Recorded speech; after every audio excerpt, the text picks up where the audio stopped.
पहला मौलिक अधिकार 1978 की बात, 1900 उस टाइम सरकार थी मोरारजी देसाई की, मोरारजी देसाई,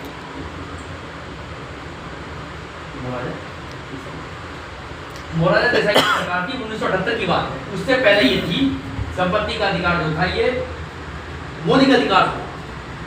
1978 से पहले संपत्ति का अधिकार क्या था? मौलिक अधिकार। तो उसमें हमें दिक्कत आती थी, सरकार को भी दिक्कत आ रही थी।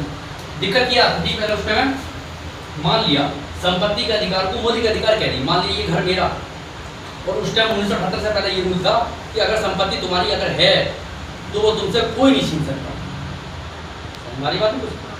लेकिन अब सरकार को ये दिक्कत आई कि सरकार को निकालनी है ट्रेन। सरकार को क्या निकालनी है? सरकार के पास कोई विकल्प नहीं है, दूर दूर तक कि ट्रेन यहीं से निकलनी है और ये मस्जिद टूटनी है या ये मंदिर टूटना है या ये वाला घर टूटना है तो उसे तोड़ देंगे। लेकिन पहले नहीं तोड़ सकते थे, लोग खड़ा हो जाते थे ऐसे करके, काम नहीं कर ले, तोड़ कर तो दिखा मेरा घर, क्योंकि ये तो क्या है मौलिक अधिकार मेरा हुआ है, तोड़ कर तो दिखा। तो सरकार को क्या हुआ, समस्या झेलनी पड़ी।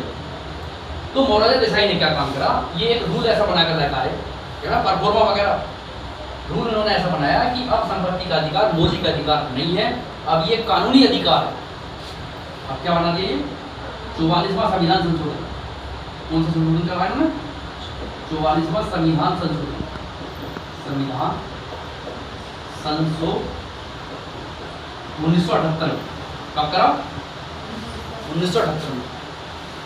अब ये है, ये क्या बना दिया अपने स्वयं कानूनी अधिकार, क्या बना दिया, कानूनी कह दो, विधि कह दो, क्या कह दो, कानूनी अधिकार कह दो या विधि अधिकार। मतलब कहने का इसका अब ये हो गया कि अब ये रूल है कि ये कानून के हिसाब से हो। मतलब अगर सरकार चाहेगी तो यहाँ को ट्रेन निकाल सकती, जमीन हमारी नहीं है, अब जमीन सरकार की, सरकार जब चाहे हमसे खाली करवा सकती है। वो उसकी क्या होगी, मुआवजा दे देगी, कितना करे, चाहे मुआवजा कुछ ज़्यादा करके दे दे, ये ऐसा हो सकता है तुम्हारा घर यहाँ से हटा कर कहीं दूसरी जगह बसा दे, इतनी फैकल्टी दे सकती है। तो ये था हमारा क्या। अब लेकिन क्या हुआ, मोरारजी देसाई ने करा तो सही, इनका ऐसा, ये ऐसे प्रधानमंत्री थे हमारे जिनका जन्मदिन 4 साल बाद आता, 4 साल, हाँ 29 फरवरी। अब इन्होंने करा था भलाई के साथ।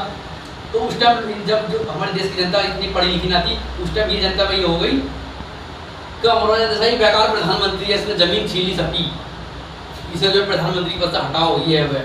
और अगले साल ही थे चुनाव, तो फायदे के लिए काम करा और इसकी सरकार हार गई, अगले साल ही हार गई।